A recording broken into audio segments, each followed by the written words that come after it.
And it's not just me this week, it's myself and Emma Owen. And Emma has kindly agreed to come and have coffee with Colm.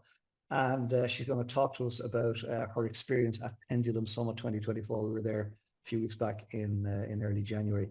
And I'm going to let Emma introduce herself. She's from the City of the Tribes. She's a Galway girl and she's in the film space. That's all I would say for now. So Emma Owen, fabulous to have you here. Thank you for taking time. Please introduce yourself. Thank you for having me. Thank you so much. It's going to be one of those conversations, folks. You can see it straight away, right? So, Emma, please just introduce yourself. Tell us who you are, what you do, and most importantly, where people can find you. Then we'll have a chat. So I'm Emma Owen. Well, my company is called Baby Jane Productions, and we are based in Galway City. And we predominantly do film and TV projects, and we also provide for bookkeeping services to that film and TV industry. So it's industry-specific bookkeeping. That's kind of like the bread and butter money. And we also have a website. If you want to go, babyjaneproductions.com, you'll find loads of information there about us and what we do. Cool. And how did you get into all that? It's interesting that you introduce yourself by being in the film industry and what you do, but that you also provide bookkeeping specifically for the industry. That's an interesting way of staying in the sector. Well done, you. Well, the foundations are the same. You know, as I say to people, the foundations are always the same, but it's just that because we get the Irish tax credit, because there's certain things we have to track and adhere to for revenue.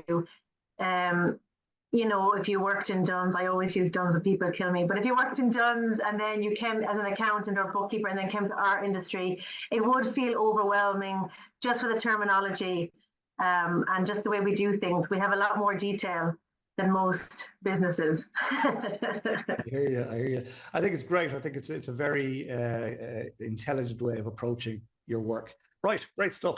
Welcome. Come here. Great spending time with you in Dublin recently in the smoke. And we went to the Pendulum Summit. You were part of our little vagabond group. Thanks for being there. Thanks for being part of it. Did you enjoy it? Oh my God, we had such great fun. Like the group, you couldn't have picked a better group and put it together. Like it was just the crack. And just the people that I happened to just happened to sit beside, because it was all just randomly how we were placed together, like that there were three of us this side, two of us this side, and we just got on and we just took loads of notes for each other, or, you know, asked questions. Like it was just, I really enjoyed it because it just gives you space to think about yourself, but also your business from outside the business kind of point of view. You know, sometimes you get caught up in the day-to-day of everything and you get stressed out about that. But when you're able to step away and have people that are in similar situations, you can ask them questions like, you know, am I mad doing this? Or what does this mean? Or it was lovely. Like the experience as well of the group. You know, everyone was at different levels. So someone always could help you and answer your question for you if you didn't understand what they were saying on stage or an idea popped into your head. Oh, nice one. Yeah, I did. Right. I did like it. Folks, I think Emma enjoyed it. I think she enjoyed it. We're, yes, was that your first time being at Pendulum Summit? It was my first time being at the Pendulum Summit, yeah. Okay, good. Well, look, I'm delighted that you came along. And come here, I was going anyway, right? I just threw it out to my network and sort of said, look, lads, I'm going. I much prefer going with the group, right, than going on my own. And because there is that extra special sort of comfort, if you like, comfort blanket of having somebody that maybe you only met this morning, right? But there's some connection there, and then you can go and have coffee together or whatever. So delighted you enjoyed it. And you know, delighted that you're there as part of the group. And being there as part of a group, I think we all gained even more, dare I say it, even more. But Pendulum itself was wonderful. Your standout speaker. Who was your standout speaker and why? It would have to be, like, who really stood out to me would have been Dr. Brian Penny.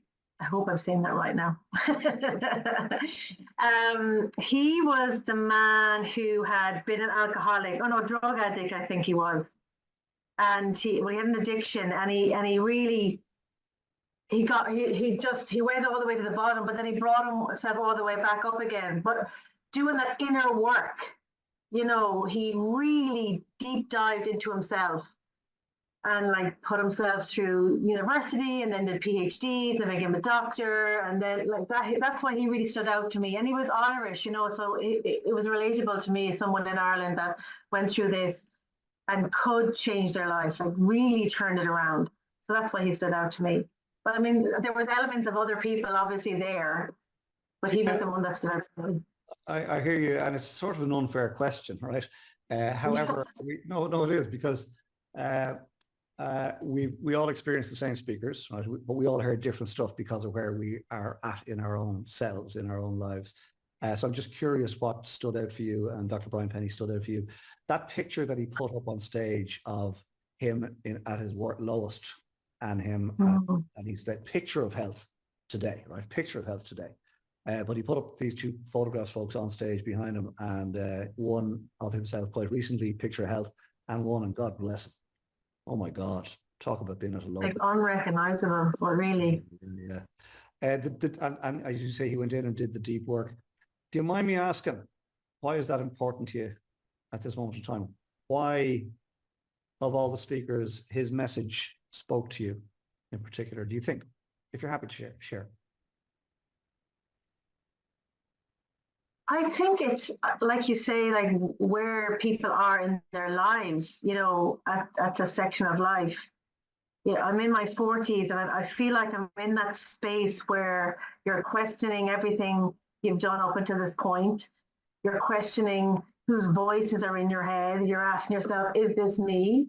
You're trying to find your own voice again that you had as a child, or even I just remember as a teenager, like I always knew what I wanted. And I always did up until a certain point, and I don't know what that point was, and then I just lost it. And now I'm just back trying to find it again. So that's why he really stood out to me, because I feel in some parts of my life really stuck and resistant. I'm like, why am I so resistant? And a big thing for me at the moment is exercise. Like, just don't want to do it. Just don't want to do it. And I love it. But it's kind of like everything with me. Like, if you getting me to do something is hard. But once I do it, I'm like, well, why am I doing this all my life? I don't understand. And I want to break that pattern that I do to myself. That's what I do. I was listening to Mel Robbins this morning, and it was just a snippet that was on a video. And she was saying, the reason why you feel like, a lot of people feel like resistance is because you're basing your decisions on feelings rather than a discipline or a value or, and I was like, oh my God, that makes so much sense, because I go, I don't feel like getting up today, I want 5 more minutes, or I don't feel, and it shouldn't be like that. It should be about, I choose this for me because, like a parent, this is good for me. So let's do this for us, Emma. Right. Thanks for sharing that. But I can now see why Dr. Brian Penny's message struck a chord with you. Yeah. Makes sense. So thank you for being so open and honest there. So have you made any change since? Have you made a commitment to change anything? What's 2024 going to look like for you as a result? So from the Pendulum Summit, so there was a few things. So I have signed up for an exercise program, and I am doing that, and I'm watching my health and my eating and that was a big one. But for me, the Pendulum was about business, and there was a few things that I wasn't doing that was hindering. I'm holding myself back. One was like, I really need to go in and look at the business and, look at just the costs and the profits and, go in, because I had a conversation with one of the guys that was sitting beside me now. He was an older gentleman who had, he's retired, so he was the other end of the spectrum, but he gave me a lot of food for thought. So I was like, okay, I must do that because I need to, either slimline it. And the other big thing was, instead of saying, how can I do it? It's who can do it for me? And that's a big one for me. And it's a big, because I'm not, I'm like, oh, and it's not that I want power and control. I just want it done, and I just want it done where we all understand it to a high level. So Emma Owen is not a control freak, ladies and gentlemen, just to put it out there. I'm getting better at it, getting better. Again, I'm loving the insights, Emma. Thanks for that. And that's, for me, is key. It's interesting, you spoke of Brian Penny, Dr. Brian Penny being your standout speaker, and what, it sparked in you. And then you said, and what Pendulum was all about business for me. But what's interesting is that Pendulum is all about everything. It's all about life. It's personal and business development. And of course, you and I have had this conversation before. Your business can never outgrow you or me, or me. So we've got to grow as individuals for our businesses to follow suit. It's never the other way around. So it's interesting to hear you being honest with yourself in relation to that. I'd be probably the opposite. I'm very good at handing off work because I'm bone lazy. I love business, I love people, and I hate work. Right. And so I always find somebody around me who's willing to do the work, if that makes sense. I can I be controversial? Please, whether I say yes or no, you're going to be controversial.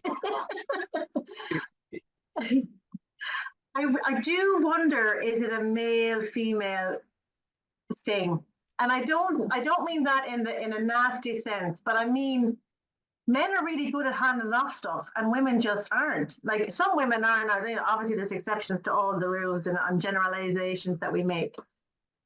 But I find a lot of men are, and I wish I had that. I wish I was able to go, because what happens is I think, oh, I'm a bit scared, and how am I going to afford it, or what am I going to do? Like, I get a bit scared. That's why then I'm like, no, I'll do it.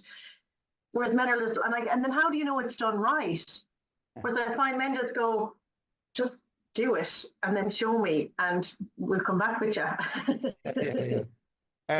God, you've unpicked something out. We don't have time to go into it all, but there's something in it. There's something in it. Is it male, female? I don't think it's as simple as that. I think it's probably the individual personality. Sorry, I'm just turning off my timer. I think it's more to do with individual strengths and weaknesses, and the fear of letting go is a big thing. It'll be done better if I do it myself. I used to be that soldier. Because nobody could do it better.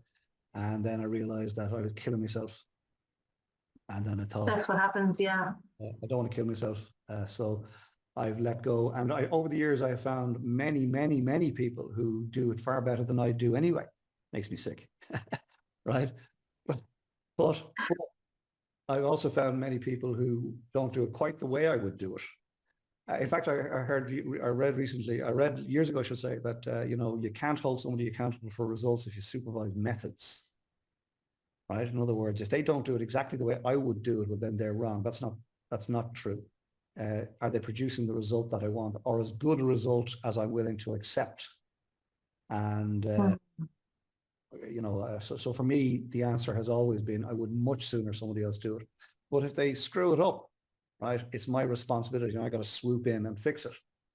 And I've had to do that over the years. And if you let go like that, somebody will screw it up, and you'll say, oh, if I'd only had done it myself, it wouldn't have happened.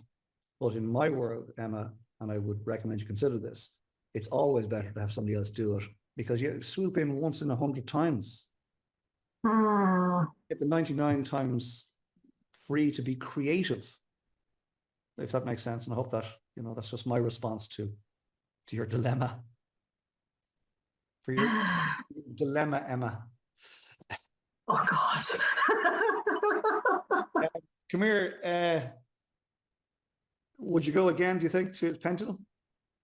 I would, honestly, and I'd bring a few more people with me just to expose them to that atmosphere, because it's like you're all in that building together. You have your lunches. I was sitting upstairs, I was sitting downstairs, I was sitting in my seat, just so you could meet people, and and see it from a different point of view, you know. And then the way they set up the lunches and everything, you know, you can just move around easily and freely and everyone can talk to everyone. You meet some amazing people there. Yeah, you really do. Yeah. I was delighted that you joined us, genuinely delighted that you were there. It was great fun to have everybody like that.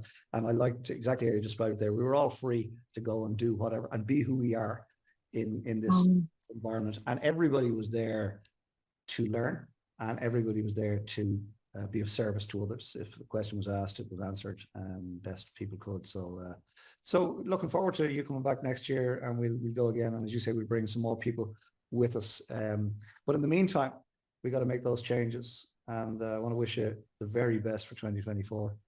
I think it's going to be magical. Emma, it's been a real pleasure. Thanks for joining for Coffee with Colm. Stay there for a minute and wrap this thing up and give you the last word, if that's okay. So folks, thank you for joining me and Emma for Coffee with Colm, this special episode where we're talking about all things Pendulum. Thanks for joining us. Please consider what's been shared here today and apply it into your thinking for this next week. And then very importantly, come back next week and we will share another coffee together and we'll ruminate on some other aspect of life and business and probably with another Pendulum vagabond. In the meantime, get some great coffee for sure. Get some fresh air, get some R&R. If you spend too much time with other people, please take some time out and get to know yourself, spend a little time alone. Conversely, if you spend too much time alone, please go out and meet some people and network. And then when the time is right, and only when the time is right, get your head back in the game, get organized for the week ahead, get stuck in, make next week count, and we'll see you this time next week for another Coffee with Colm. Sláinte. I really love great coffee. But the last word goes to my special guest today, Emma Owen. Emma. My final thoughts would be, you know, be yourself, trust yourself, and never give up on yourself, because the road to success is not one way. It's up, down, in, out, all around. But you will get there in the end.